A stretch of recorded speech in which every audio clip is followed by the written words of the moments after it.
turn it off for our community gathering afterward. And now we will hear from our choir.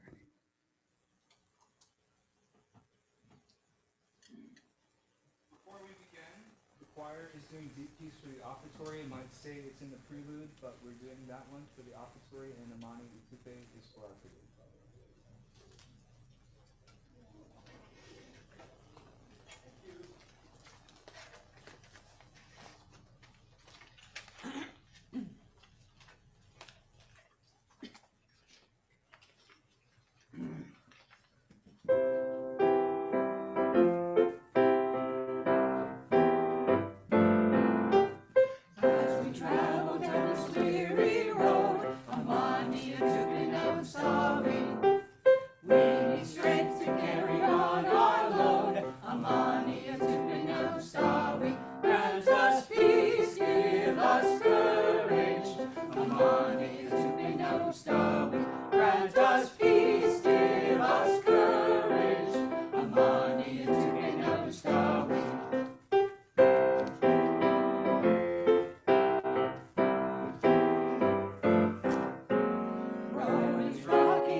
Okay, we are Summit UU, a spiritual community deeply committed to the shared values of love and inclusion. We have no specific Unitarian dogma. However, we do adhere to the principles and purposes listed at the end of the order of service. The mission of Summit is to commit ourselves to building a more compassionate, just, and sustainable world. We are delighted to welcome Peter Bolland back to the pulpit. Did you know, by the way, that he has so many groupies? One of them, in fact, Mark Brining, may he rest in peace, donated to Sunday services just so we could keep having him back. So many groupies, Peter. He is professor of philosophy and humanities at Southwestern College, and in his spare time, he's a speaker for Oasis, Osher, and who knows how many congregations. Okay. Now we will be doing the chalice lighting. Mary, I'm sorry. I lost my place. I apologize. Now we're going to have announcements. Mary has the first announcement, and then I have one for us. Good morning. Okay, I have a couple of announcements. Next Sunday is Tie-Dye Sunday. So after the service, I'm gonna have tie-dye outside of RE all set up. So if anybody wants to tie-dye something, bring something to tie-dye.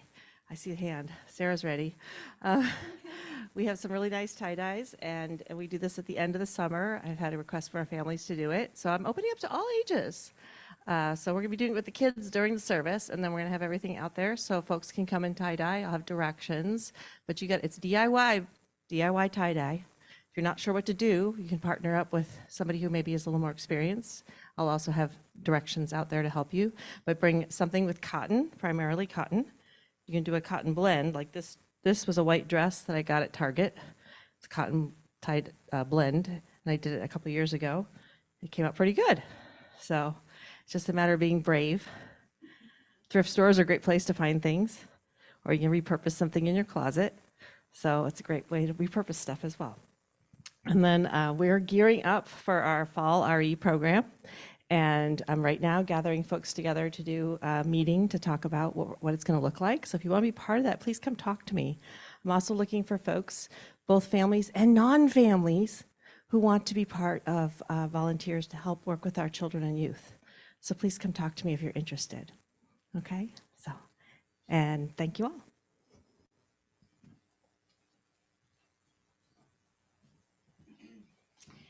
So I am reminded to remind everyone, all of us, that Casey, our new almost minister, almost reverend, I'm sorry, is going to be part-time this month. So those of you who might want to contact her, you can do so on email and phone, or she'll make Zoom appointments. So she'll be part-time this month, and then next month she'll be full-time. Casey's first sermon will be September 10. Okay, Nancy will now read the chalice lighting.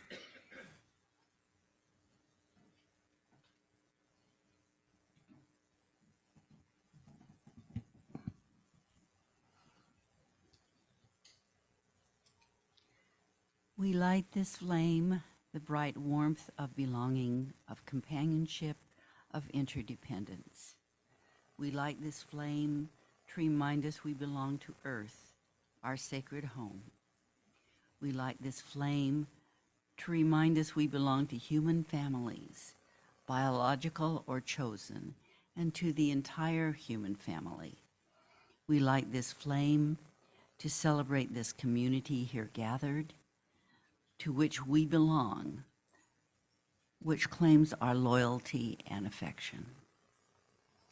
We light this flame to call to mind the transcendent, the holy, known by many names and by none, to which we also belong, which holds and sustains us. We light this flame in affirmation of the responsibility we share to make our communities ones where we all belong.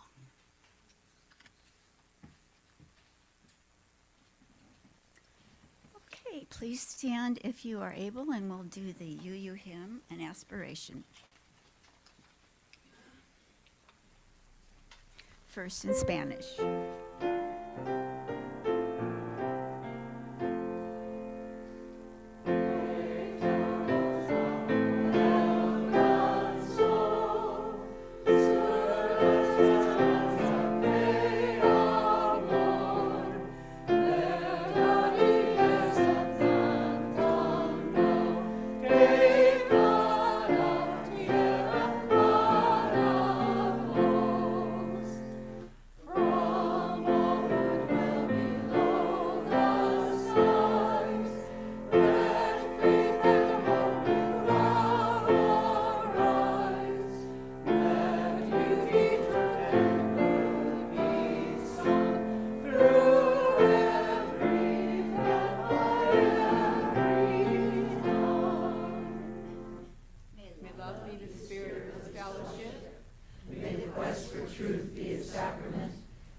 Now, Mary will be speaking right after Nancy does a reading in preparation for Time for All Ages.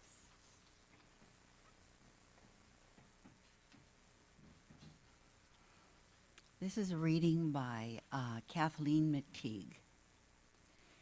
Into this home we bring our hunger for awakening. We bring compassionate hearts and a will toward justice.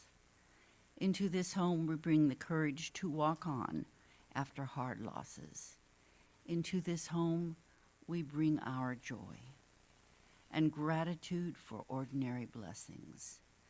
By our gathering, we bless this place. In its shelter, we know ourselves blessed.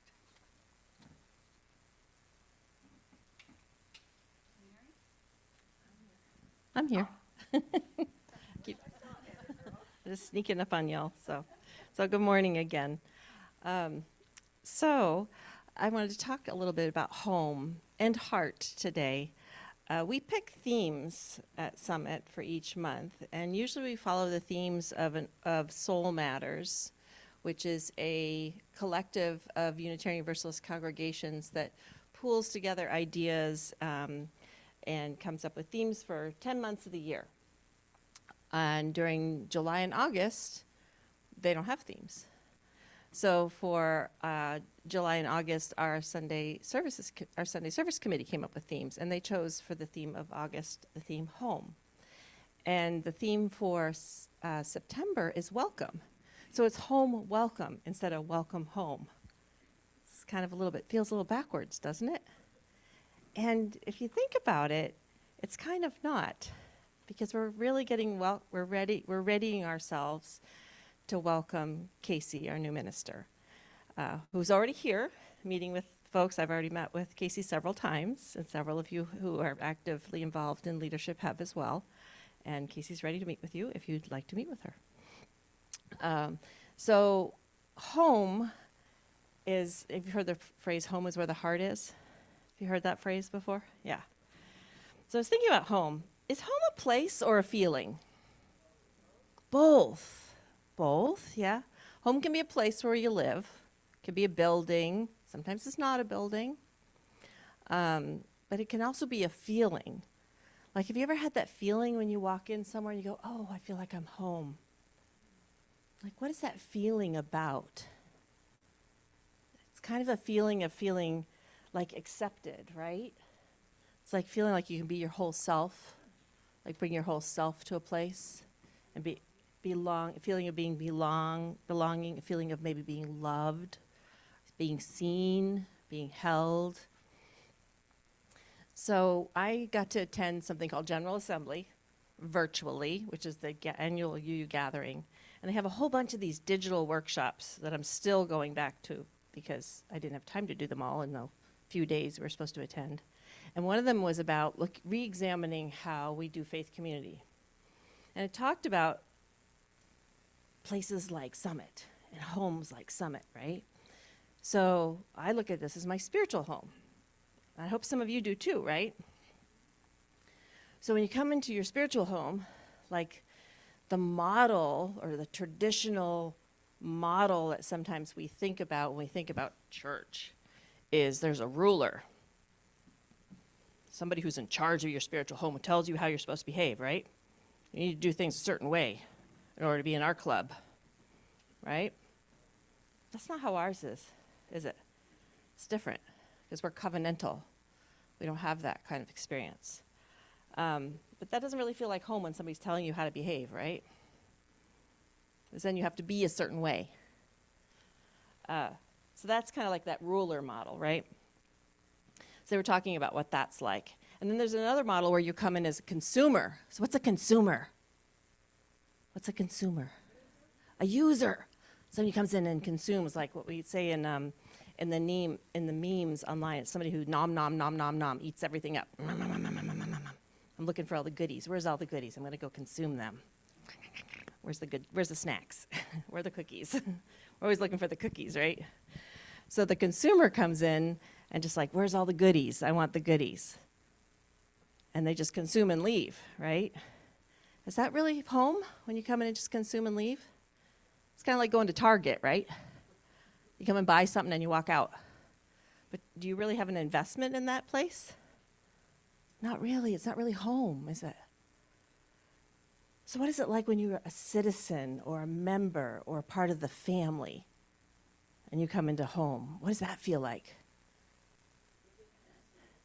It's giving and receiving, right? It's coming in and like you're part of the community. You're doing a thing. Like you would come in and you get a hug with permission, of course, with consent. But you might also come in and say, oh, I see you need help with something. Can I help? Or you might feel like coming into the community and feel like you might not feel as connected. And how are you going to get more connected? You're going to go talk to somebody, right? You're going to go find a way to connect in. And so being more family in the home, bringing your heart to the home is how we get connected, right? I see that a lot in our RE classrooms. When our parents come in and volunteer, when the kids help me figure out what to do next, they're real connected. They're coming in. Like we're doing tie-dye because people asked for that. They're like, we want to do the thing. So we're going to make the thing happen because they're connected to making that happen. Their heart is in the home. So how do you bring your heart to the home? So we're getting ready to welcome next month. So this month, how's your heart connected to your home? And how can your heart be ready to welcome? That's something to think about. So that's for all ages today. So I'm going to do the children's, or the all ages affirmation. Would anybody like to help me? I could use some helpers. Anybody? Volunteers? I don't have my handheld today. You want to help me, Elizabeth? Oh, I got some help with Lynn. All right. You ready? We are Unitarian, Universalists, people of open minds, loving hearts. All right, now we're going to head back to Ari. We're going to do back to school blessings today, and I hope you have a beautiful service with Peter. Thank you, Mary. Now, please stand if you are able. We will be singing hymn number 361, Enter, Rejoice, and Come In.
Fun.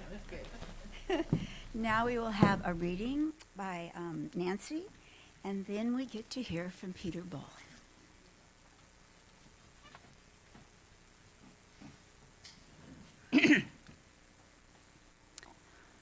Belonging Here by Reverend David Breedham. When it feels like lament is the only sound and need, the only way of being, here is that one warm room where you know you belong, you know is waiting, open, ready. Here is the place you remember, where you are remembered in this too cold world. This place calls now softly. Come into the circle where you know that you belong.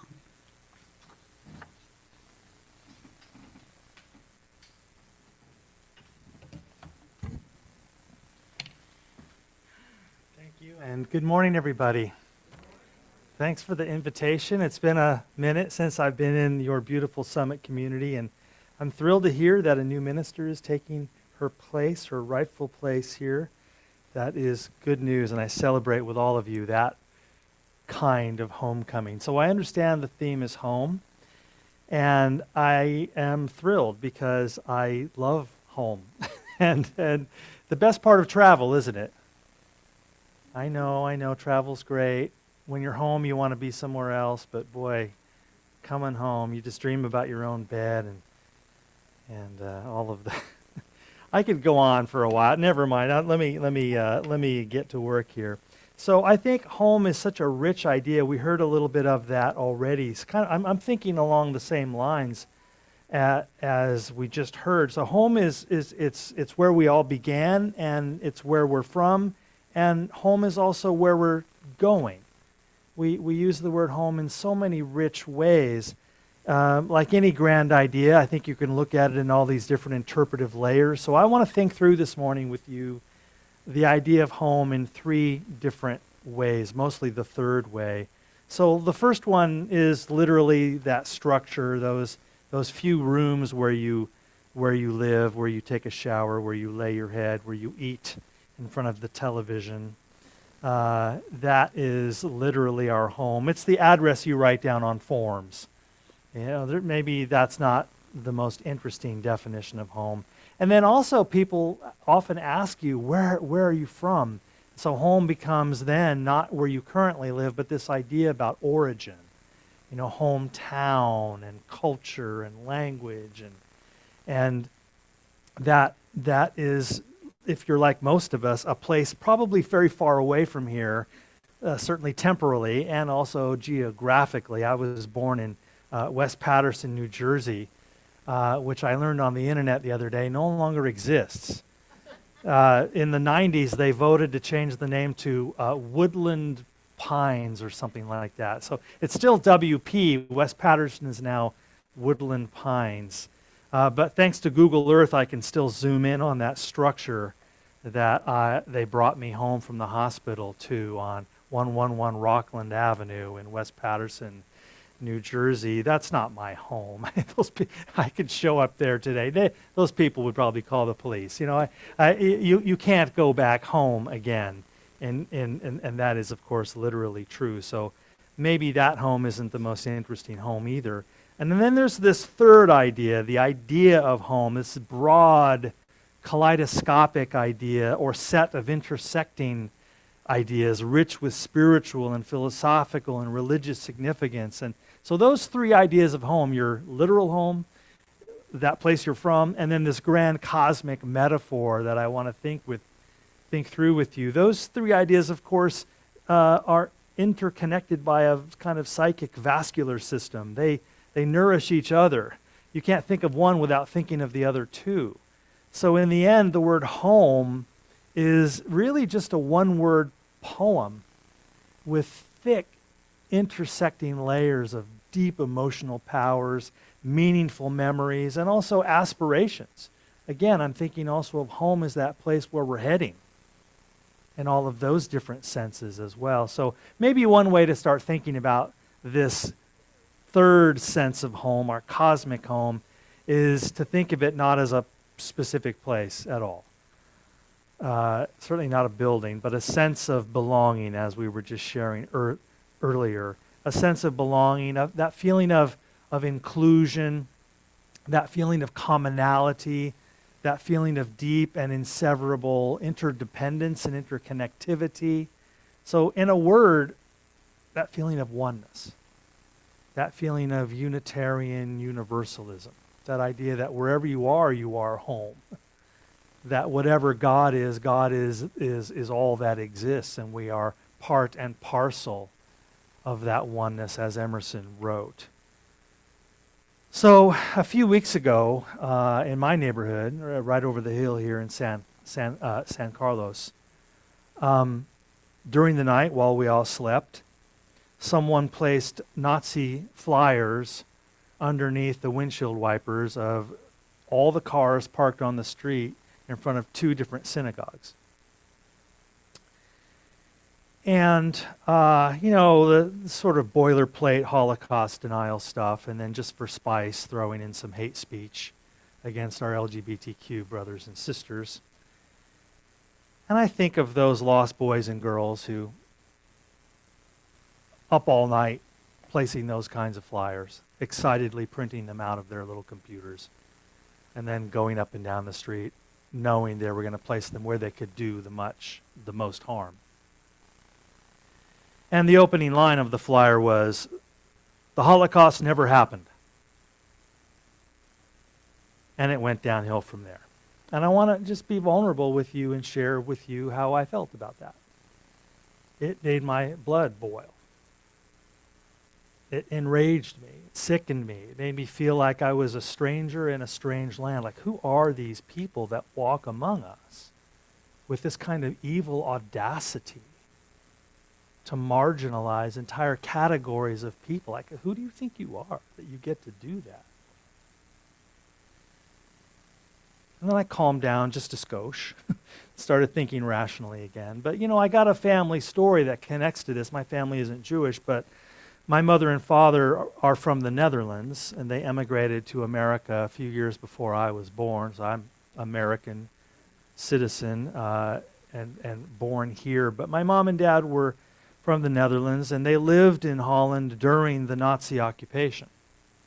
So I grew up in a home full of family stories about what it's like to live under the Nazi flag, and the horror of that, and the hardship of that, and the soul-crushing nihilism of that, and 1,000 other intangible disruptions that come from that. And so when you other someone, when you exclude someone because of their ethnicity, their country of origin, their race, their religion, their way of life, their sexual orientation, their gender identity, their cognitive abilities, their physical abilities, when you other someone for any reason, you are arrogantly denying them full membership in the community. You're saying, you may be here physically in this space, but you shouldn't be. This is our space, and you're not us. You don't belong here. It is wrong that you are here. You are not one of us. This is for us, not for you. This is not your home. And some people want to hide behind a tired misinterpretation of the First Amendment and say it is free speech for Nazis to march up and down the street across from a synagogue and wave swastika flags. And I would argue, along with the people of Germany and Belgium and the UK, where Nazi flags are illegal, that Nazi flags are not protected free speech. I'm not going to take your time with a whole political treatise on why I think that is the case. But there is an implication behind symbols like that. And here's how all of this connects to our reflection this morning on the idea of home. When you other someone, you have dehomed them. When you other someone, you have dehomed them. You have stripped them of their primal and unimpeachable membership in the cosmic family. How dare anyone point their finger at any other human being, all of them beings of infinite value, and declare to that person, you are less than me. On what grounds is such an assertion made? What is the consciousness of racism, of anti-Semitism, of homophobia? What is that consciousness? Well, being a philosophy guy, I turned to a philosopher, Jean-Paul Sartre, the great existentialist who was working in the 30s and 40s in Paris under Nazi occupation. And Sartre's analysis of anti-Semitism in an essay he wrote called The Portrait of the Anti-Semite sums it up pretty simply that here's the appeal of anti-Semitism. Here's what sucks these people into it. Or any form of othering. It's basically rooted in two things. One, Sartre argues, intellectual laziness, the profoundly shallow understanding of what humanity really is, and the unwillingness to learn anything about other people. So there's a kind of intellectual laziness behind that stance. And secondly, Sartre argues, there's a fear-driven protectiveness of one's own self-interest, which distorts your brain into believing that all of your problems would be solved if we just eliminated those other people. This has ancient roots, right? Scapegoating. It's even in the Bible. It's in Leviticus.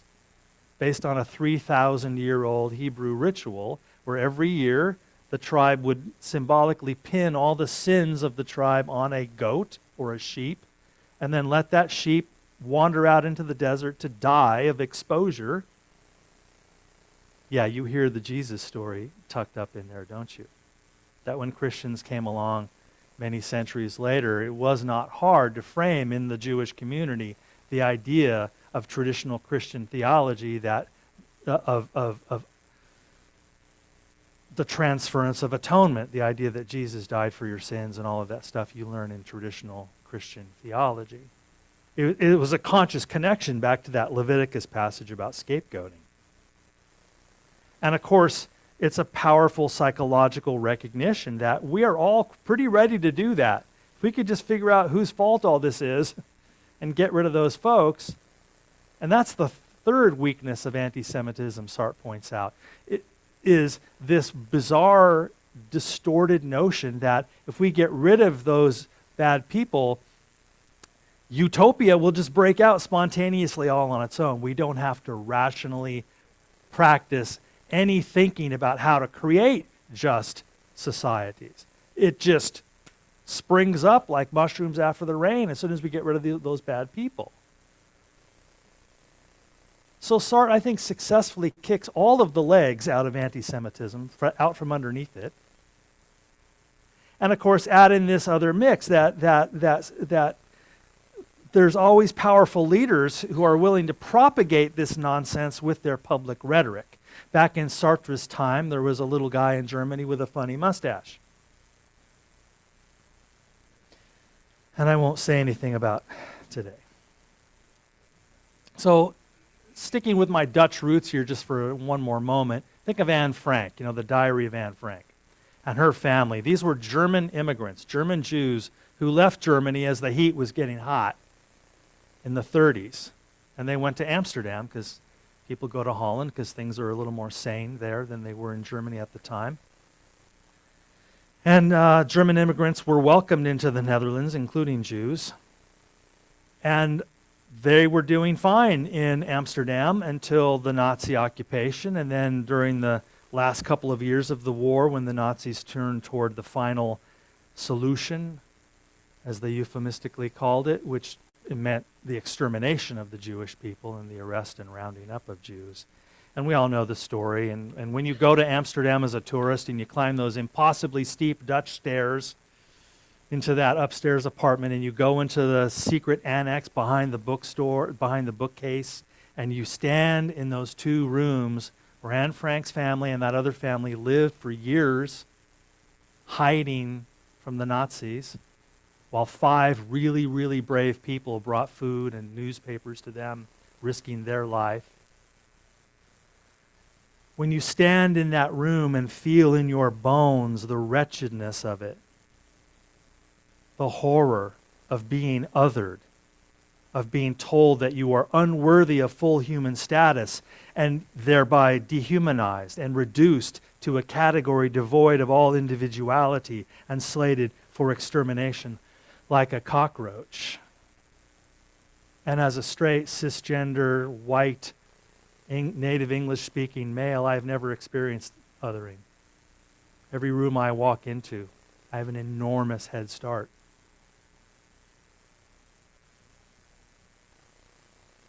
So this is how much home and homing matters. The word religion comes from the Greek religio and then later Latin religare, meaning to link back, to connect. A lot of us know this about the word religion. And so religion at its core must be a meaningful response to that pervasive sense of separateness, of alienation, of otherness, of fragmentation that we all feel. And when people turn to religion, whichever one it is, us today here in this fine community, when people turn to religion, they are acting on a longing to come in out of the cold, to experience a reconnection with one another, with the cosmos, and with that deepest aspect of their own essential self. All of those linkages are facilitated in spiritual community and spiritual practice. And when we come into religion, I think it's not really It's not explanations we're after. It's not beliefs. It's not ideologies. It's not concepts. What we really want, I think, is not explanations, but the experience of feeling like you're home in your own skin. Because home is what is real, it is what is true, it is what is beautiful, and it is what is just. You know, it's hard out here with all the crazy. And we think of home as a place where it's just a little less crazy, ideally. At least that's what we're shooting for. Depends on your family. So I think we just want to come into a place where we experience reintegration. And I'm saying reintegration because, yeah, it is really a second integration. That's the great religious narrative, that we come from oneness out here into the fragmentation, and we kind of long to go back home. And that's the third layer of the meaning of this one-word poem that I'm thinking about with you today, the word home. After our literal address, after our childhood origin, our cosmic home, the sacred mother father, the mysterious nameless source that birthed us, that, finally, is what the longing for home is really all about. That's what all the mystical teachers teach us across all of the traditions. That all longing is at root longing for God. And if you don't like the God word, switch it out. All longing, our love for one another, that bond I feel with my dog when I get on the floor and lay there with him, my love of nature, all love, the mystics teach us, is of one longing. And in the non-dualistic philosophies, for all your Advaita Vedanta folks out there and all that sort of stuff, you know, all is one. In the non-dualistic philosophies, where we are not worshiping a God, but are identified with the one sacred source and one with it, in that construct, our longing for God is God's longing for itself. And if you sit with that too long, it feels like you're microdosing mushrooms a little bit. Not that I know what that is. That your longing is God's longing for itself. And if you don't like the God word again, call it whatever you want. So in our broad view of religion this morning, we're kind of reframing the doctrines, narratives, rituals, and practices of the world's religions as homecoming mechanisms. That's what our singing together is. That's what this chalice lighting is. These are rituals that signify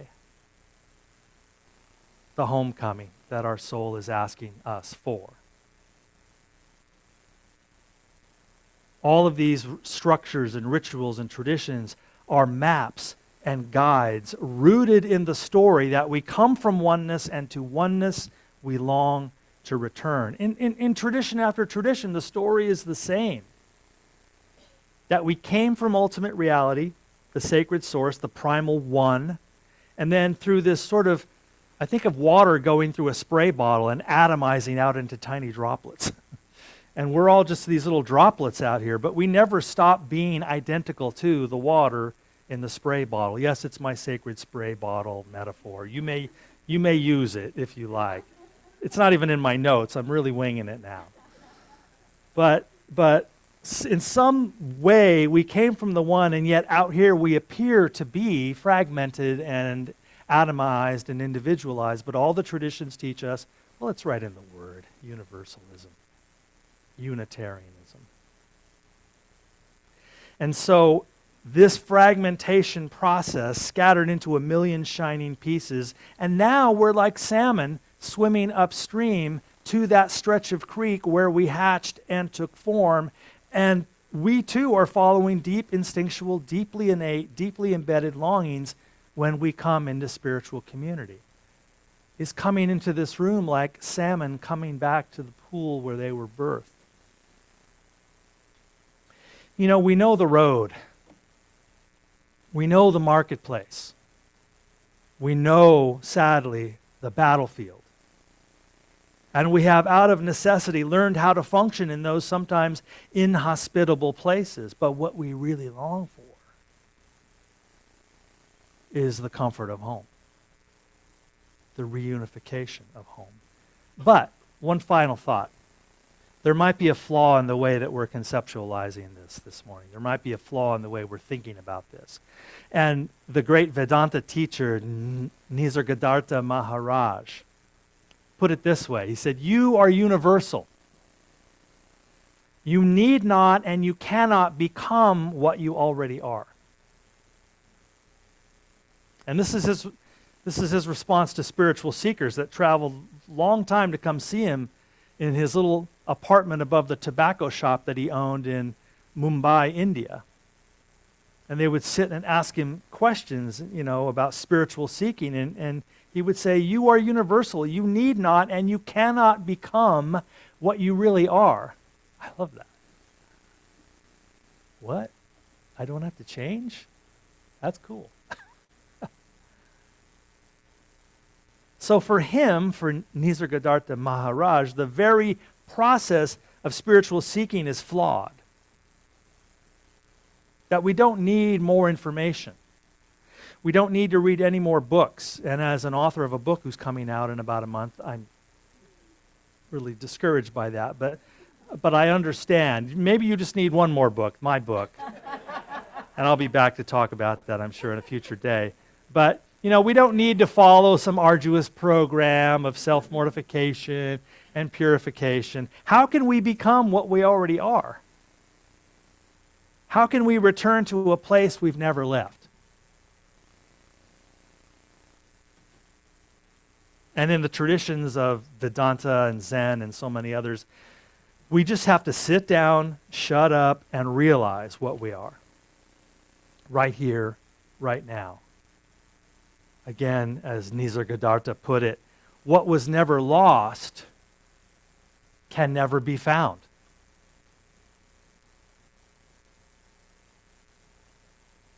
Your very search for safety and joy, he says, keeps you away from them.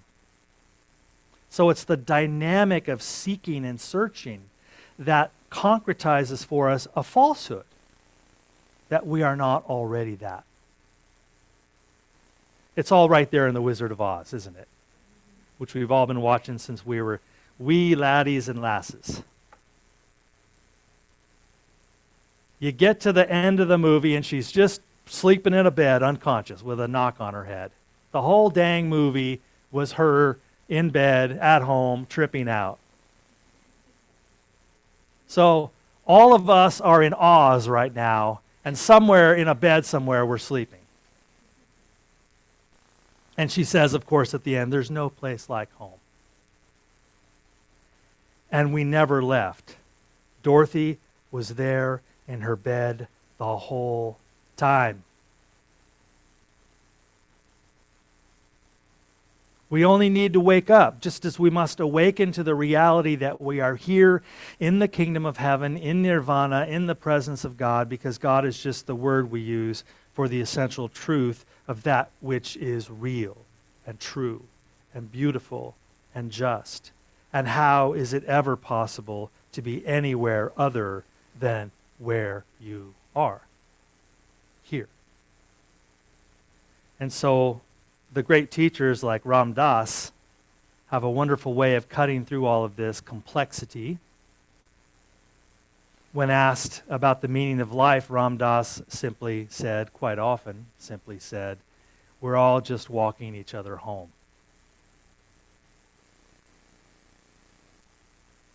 And so I will just leave you with that idea that this is our life.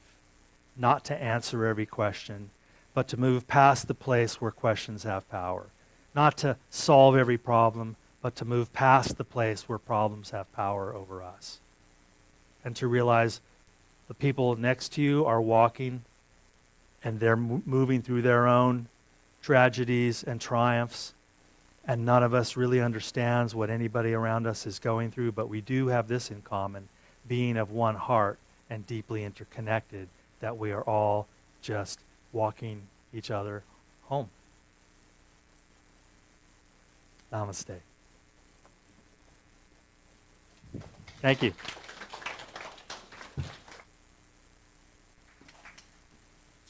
Thank you, Peter. Any new groupies? I am, okay. It's time for our offertory, and if you appreciate messages like this and value this community, please support us by making an offering today. The link can be found in the chat box for our Zoomers, and as always, we acknowledge our committed pledgers. They help us keep our doors open. And now we will gratefully accept your generous donations.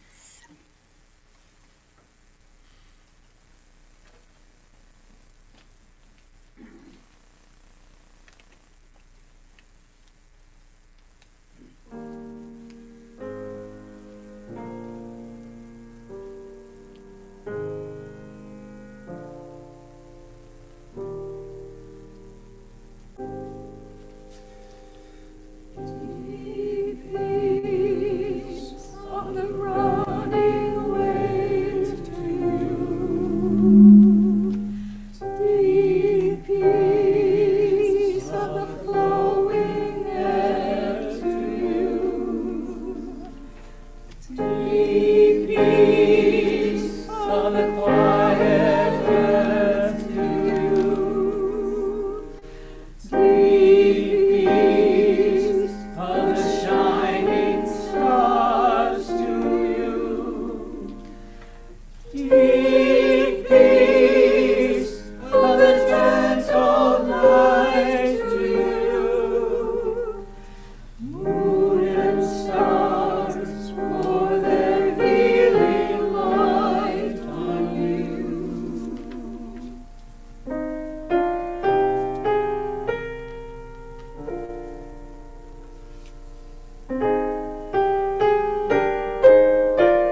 our small but mighty choir.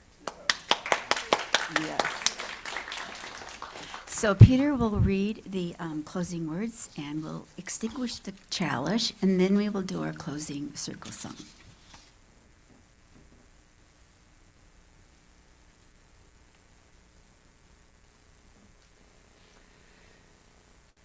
Cheered by our community, blessed by our covenant, uplifted in mind and renewed in spirit, go forth with courage and in peace to meet the days to come. Amen.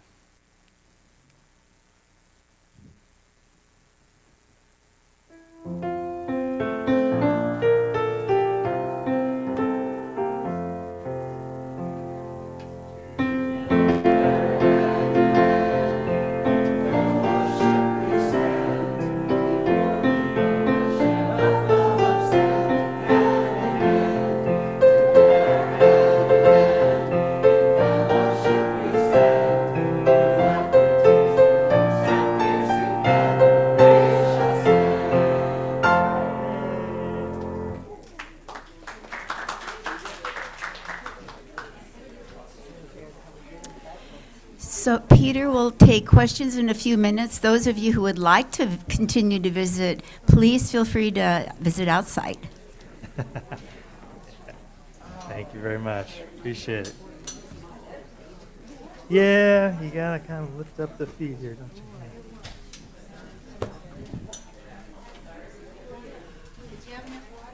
Oh yeah, thank you.